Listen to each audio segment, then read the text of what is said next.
God said unto Abraham, Get thee out of thy country unto a land that I will show thee. I am the Lord. And God promised him that he would get this land to inherit it. And I will give unto thee and unto thy seed after thee the land wherein thou art a stranger, all the land of Canaan for an everlasting possession. And I will take the children of Israel from amongst the heathen, and I will gather them and bring them into their own land. I will make them one nation, they shall be no more two nations. For the days come that I will bring again the captivity of my people Israel and Judah, and I will cause them to return to the land that I gave to their fathers, and they shall possess it. In Amos, they shall build the waste cities, they shall plant vineyards and drink the wine thereof, they shall make gardens and eat the fruit thereof. And I will plant them upon their land, and they shall no more be pulled up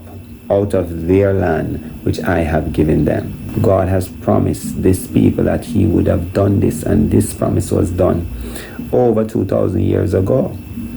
And persons might say the Bible is not real and the Bible is outdated. The Bible is very active and alive and current. Israel is celebrating its 76th year as a nation, coming back out of all different walks of life, everywhere that they were dispersed, as God would have said in his holy word. Before the modern state of Israel was reestablished, the Jewish people began returning to their ancient homeland as the prophets had foretold. They come from all over the world to a place many have never been.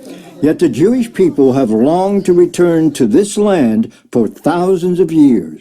For almost 3,000 years we were disconnected, but we were praying for Jerusalem. And after each of these people, there are at least 50 generations of Jews who were praying and dreaming about coming to Jerusalem. Biblical prophets Isaiah, Jeremiah, and Ezekiel all spoke of a time when God would bring the Jewish people back to the land of Israel. The prophet Amos says they'll never be dispersed again. I asked Sharansky if he thought all the Jewish people need to come home. Our prophets speak about it very clearly, about this grand design of ingathering of the people of Israel in the land of Israel. And I want to help the people to make this decision not by giving orders, not by pushing them, even not by shaming them, but simply by giving them the feeling how good it is. Scott Ross for CBN in Jerusalem. 150 years ago, famed author Mark Twain visited the Holy Land and wrote, "It was a desolate country and a silent and mournful expanse." He talks about up in the Jezreel Valley, he talks about how that you can travel in 10 miles in any direction and not see a single person.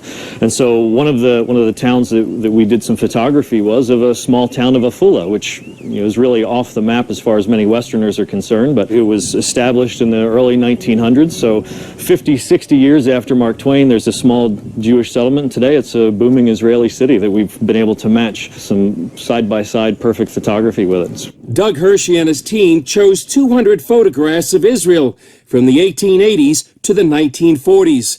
In his new book, Israel Rising, The Land of Israel Reawakens, Hershey chronicles the changes from that time span until today. That's been part of the joy. I mean, we have these old photos of Tel Aviv of less than 100 years ago of shacks on sand dunes with camel caravans on the beach, and to compare it from the exact same angle today, it's just stunning. The book follows Ezekiel's promise, where in chapter 36, verse 8, the prophet declared, "But you, O mountains of Israel, you shall shoot forth your branches and yield your fruit to my people Israel, for they are about to come." We think of prophecy being to kings or to people or nations, but he's prophesying to the land that when Israel returns as a nation, branches will put forth fruit, waste cities will be rebuilt, the people and beasts will be multiplied on the land will be cultivated and sown. These side-by-side photos show the transformations. Here's Jerusalem near the King David Hotel in the 1930s, and the same view today. This is the Hebrew University campus in 1925, and what it looks like now.